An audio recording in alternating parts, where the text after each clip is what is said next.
ni ryari bavuga ngo umuntu ariyubahisha?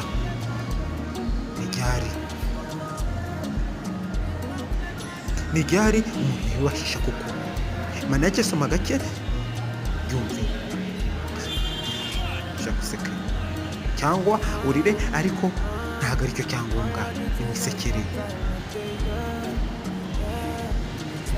Igihe umuntu azamara iminsi 2, urugero nk'ababosi, akanyama, ifi, inkoko, ipirawu bigenda bamutegurira, ni amafunguro meza aryoshye y'abakire.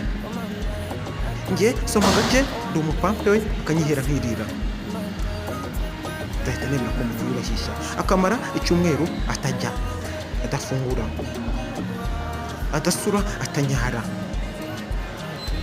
Njye uciriritse mbimukorera nzamenya ko yiyubahisha.